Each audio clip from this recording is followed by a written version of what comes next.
중순에 접어들었습니다. 그런데 날씨는 아직도 폭염 속에 있고 전국의 기상은 그렇게 좋지 않습니다. 소위 기후와의 전쟁, 다시 말하면 우리가 일상적으로 살아왔던 사망사원이 하는 이런 일상적인 계절이 아닌 새로운 기후의 질서 속에 우리가 적응하기 위해서 몸부림을 칩니다. 그런데 그보다 더 큰 사건은 한반도에 지금 일어나고 있는 지각변동입니다. 그 한반도에서 어떤 일이 벌어지고 있느냐, 그것을 제가 오늘 신냉전 구도와 한반도 위기, 이런 표현으로서 독자, 애청자 여러분을 만나려고 합니다. 신냉전 구도라고 하는 것을 우리가 정말 정확하게 인식한 것은 지난 9월 3일 중국의 그들이 말하는 전승절 80주년 기념식에서 했습니다.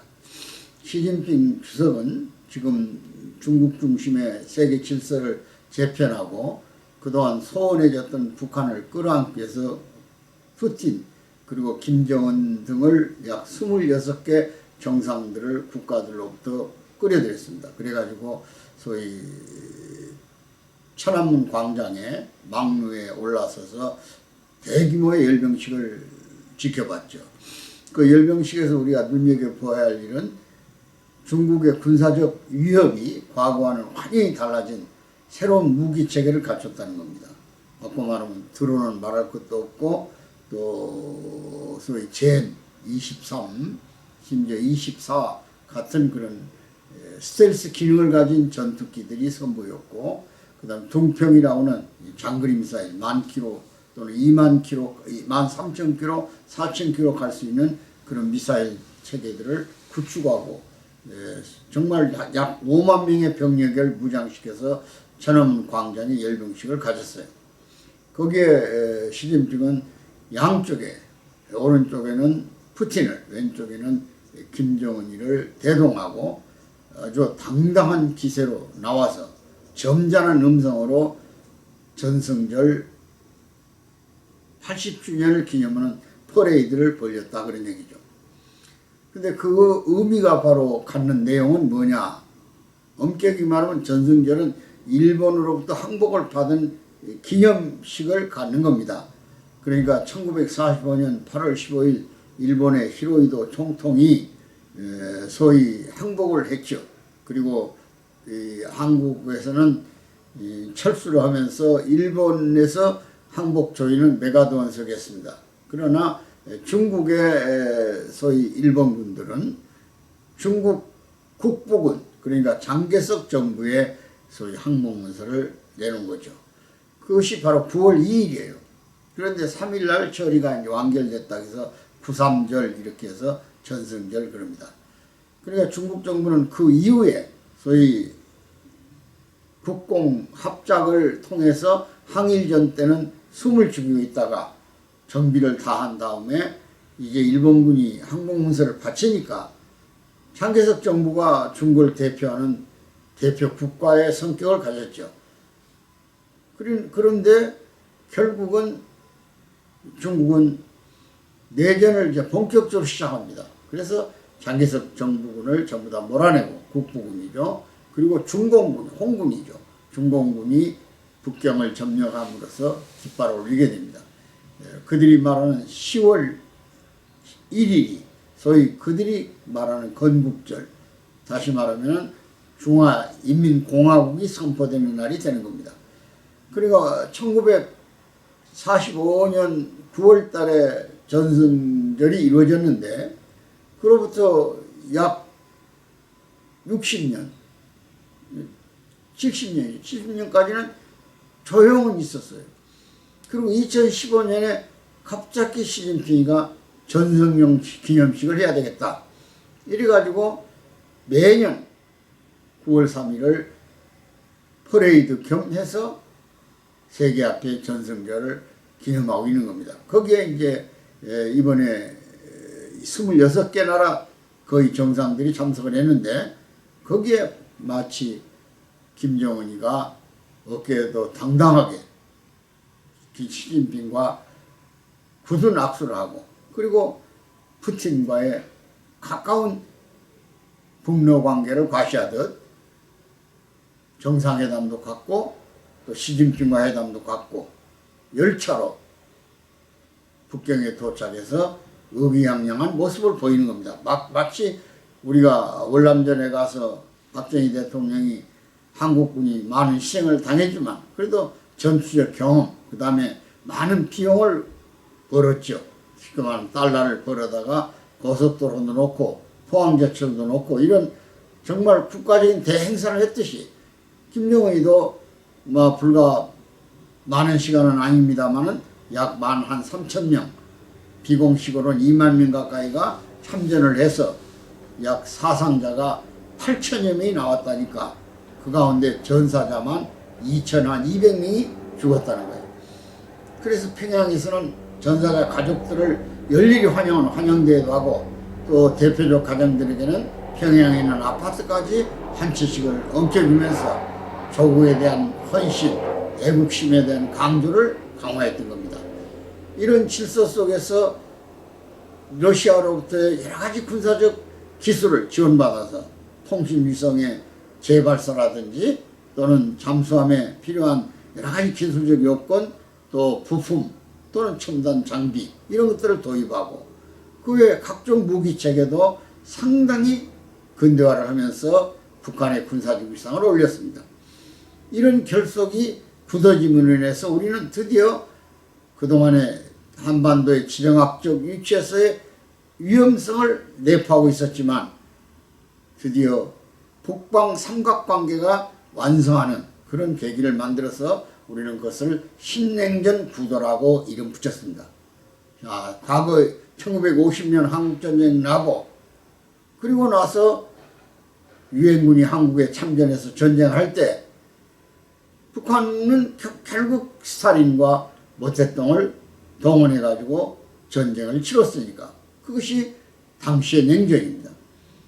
그 냉전은 70년대 와서 서서히 해체되고 왔지만 이제 본격적으로 또다시 구도를 그리기 시작한 것이 신냉전이에요. 동시에 그러면 우리 한국과 미국 또 일본 그 외에 우방들은 결속이 됐냐? 이 우방들은 각기 이제 사자주의를 선택하게 됩니다. 미국의 트럼프가 중심이 돼서 새로운 우방의 결속을 유지하려고 했지만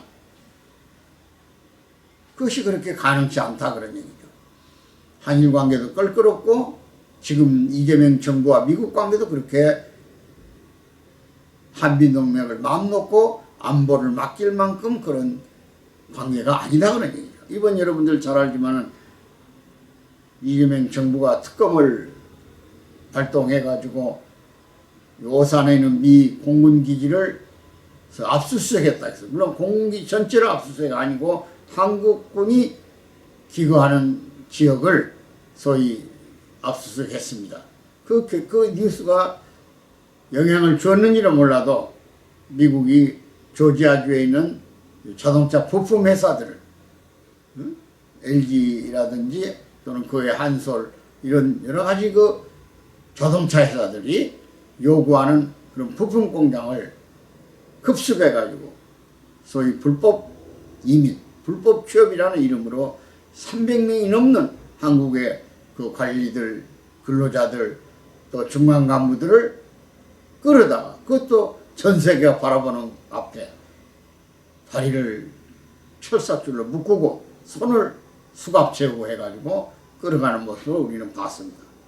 그것이 일주일 만에 해결이 돼서 이제 오늘 비행기편으로 우리 인천공항에 도착했을 겁니다. 3시경에 도착한다 했으니까 이 꼴이 뭡니까? 이 아프리카에 있는 후진국도 그런 모습을 당하지 않습니다. 그러니까 이것은 트럼프의 정책이 얼마만큼 지금 세계 질서를 뒤흔들어 놨냐 이것도 여러분이 잘 아실 겁니다. 무조건 트럼프는 마가 정책을 쓰겠다는 게 메이크 아메리카 그레이트 소위 위대한 미국의 재탄생이 어게인이죠. 그레이트 어게인. 미국을 다시 위대하게. 그러기 위해서는 미국에서 일자리를 잃어버리고 미국이 무조건 무역의 적자를 보면서 수입을 안 하고는 못 빼기는 경제적 구조를 타파하겠다고 해가지고 관세를 매깁니다. 전 세계 FTA 질서, 소위 다자 질서를 양자 질서로 끌어내면서 각국 나라에 의무적으로 관세를 매겼어요. 한국도 25%를 얻어맞았습니다. 아직 문서화되지 않았기 때문에 일본처럼 15%로 내려가지는 않았어요. 잠정적으로 15%의 관세 국가로 규정을 했습니다. 그러나 이것도 반도체라든지 그 외에 뭐 니켈 또는 알루미늄 그 외에 여러 가지 광물에 대해서는 가장 가까운 게 철강이죠. 이런 것들의 관세는 규정되지 않았습니다. 얼마든지 올릴 수 있어요. 이 흐름을 보니까 트럼프가 자기 기후에 안 맞는 나라들, 쉽게 말하면 미국 정책에 조금 삐딱하게 나가는 나라들에게는 아주 딱 관세를 50% 이상씩 매기고 있어요. 그 대표적인 국가가 중국, 75%까지 관세를 얻어맞고 있습니다. 그 다음 브라질, 그 다음 이란, 그 다음 인도 이런 나라는 러시아의 원유를 제재하고 있는데 러시아가 인도에 송유관을 묻어가지고 러시아산 원유를 인도에 흘려보내면 인도산 석유로 세계로 나간다 그런 얘기예요. 그 굉장히 미움을 받았죠. 그런 나라들은 아주 관세를 무지하게 높여놨어요. 그동안의 그 FTA 질서 때문에 무관세로 국제 질서 속에서 서로 무역을 했던 나라들은 옆에 있는 멕시코는 말할 것도 없고 카나다, 특히 한국도 FTA에 성공한 나라 아닙니까? 그런데 지금 25%를 매겨놓고 그걸 조정해 가면서 15%로 내린다 하더라도 한국 경제의 그 타격은 엄청난 거예요. 특히 자동차 관세. 일본하고 치열한 경쟁을 하고 있는데 일본은 이미 15%로 내려가지고 자동차가 상당한 수준의 가격 조정이 됐는데 한국 자동차는 같은 가격대의 일본 차에 비해서 1,000만 원 가까이 높여 받을 수밖에 없는 상황에 직면했다 그런 얘기죠. 그러니까 이것이 군사적으로는 한미동맹이라고 하지만 경제적으로는 사실상 어려운, 그리고 또 지난번에 이재명 대통령과 트럼프 정상회담에서 한국에게 미국의 투자 비용을 정해줬지 않습니까? 그게 3,500억 달러예요. 그 조선업의 협력이라든지 그 외 여러 가지로 상세할 조건이 있다 하더라도 이미 미국의 반도체라든지 자동차라든지 이런 회사들이 배터리라든지 다 들어가 있는데 그걸 제하고 그것은 인정하지 않고 새로 3,500억 달러를 투자하라는 거예요. 그것도 트럼프가 투자 조건을 제시한다는 거예요. 어디다 투자하라고. 이것은 기업이 알아서 생산적 가치를 갖고 또 소위 기업 이윤을 상상하면서 그려가는 것이 투자의 원칙 아닙니까? 근데 지금처럼 까다롭게 취업비자니 뭐니 해가지고 소위 불법 이민이고 또 불법 취업을 했다고 해가지고 그 나라 사람이 그 나라 공장에서 데려다 일시키고 있는데 예를 들면 미국 여권 가지고 와가지고 관광비자 갖고 와서 한국에서 개인 교수도 하고 학원을 공식적으로 학원 강사가 돼서 강연하는 미국 교민이 얼마나 많습니까? 미국 사람들이. 그런 걸 따지면은 상식에 안 맞는 건데도 무모한 그런 질서를 요구하고 있다 이거야. 그러니까 제가 말하고자 하는 것은 지금 신냉전 체제에서 북한과 중국과 러시아는 결속이 됐어요. 자동으로 개입하는 준군사적 동맹을 맺고 있어요. 근데 우리는 한미동맹이 있으니까 안보 부분에서는 걱정 안 해도 된다? 그렇게 되어 있지 않습니다. 이번에 특히 트럼프가 우리 이재명 대통령이 강조한 것은 미국 주둔하는 평택 유엔군 중에 하나인 미군이에요. 미군이 지금 38,000명 와 있습니다. 근데 트럼프는 늘 4만 명 그래요. 또 일부가 최근에 갔으니까 28,000명이에요.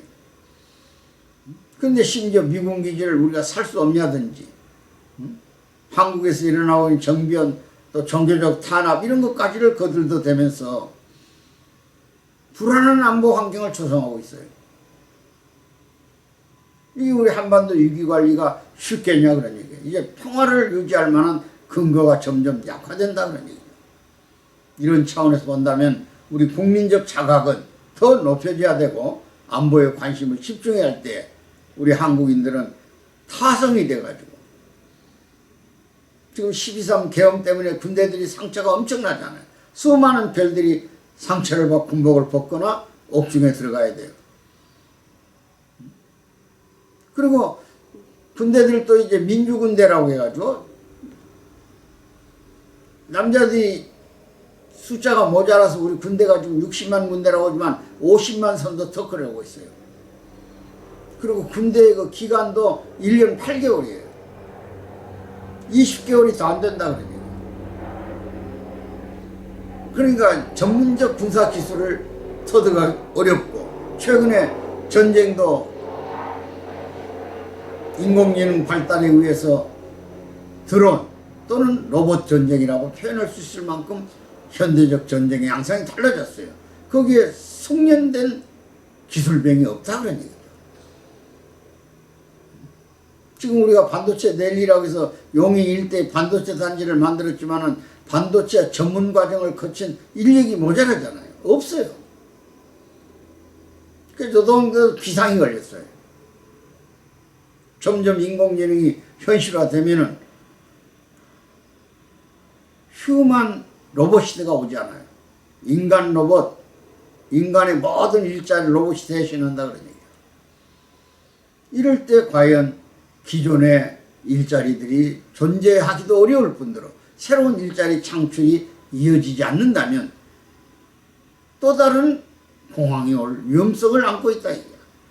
그렇다고 해서 안보에 관심을 안 가지면 우리 지정학적 측면에서 본다면 북한은 이런 약점이 있을 때 이미 김정은은 3년 전부터 남조선을 규정하지 않지 않습니까? 대한민국이라고 불러줘요. 점잖하게. 그러면서 적대 국가라는 거예요. 그리고 물리적 수단을 통해서만 통일한다는 거예요. 협상 없다는 거예요. 뭐 조국은 하나다. 그 다음에 뭐 우리 민족 하나 되기, 백두에서 할라 이런 용어를 다 삭제해버렸어요. 심지어 젊은이들이 지금 우리 남쪽의 드라마나 K-팝 같은 걸 들어보면서 용어를 많이 바꾸고 생활하고 있어요.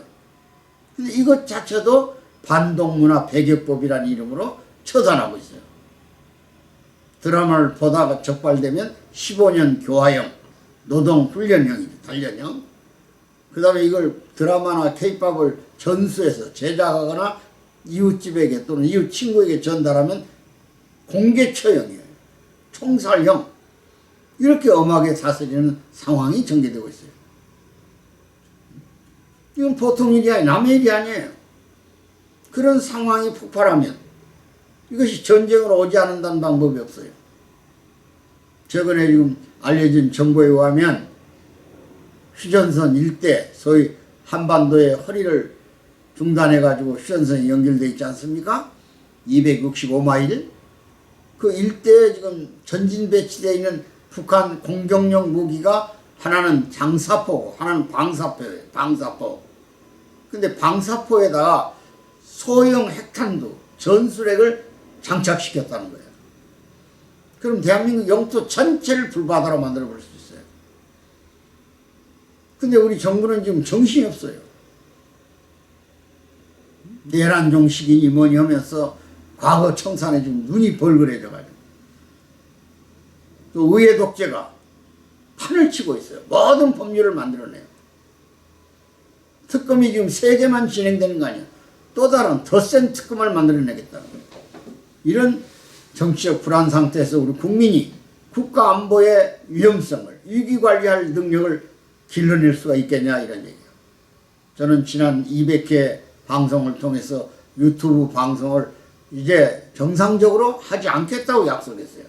매주 수요일날 일주일에 한 번씩 보내던 방송을 지금 오늘 2주 만에 하는 거예요.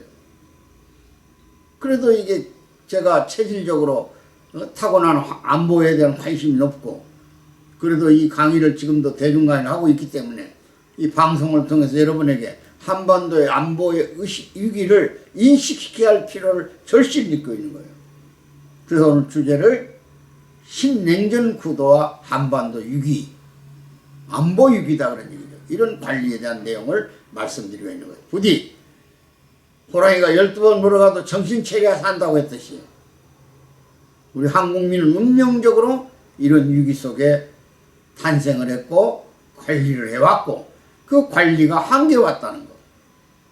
예를 들면 시진핑이가 중국의 내정이 어렵고 경제가 위기에 봉착하면 모종의 선택을 할 겁니다. 그것을 우리는 흔히 대만 공격으로 보고 있어요.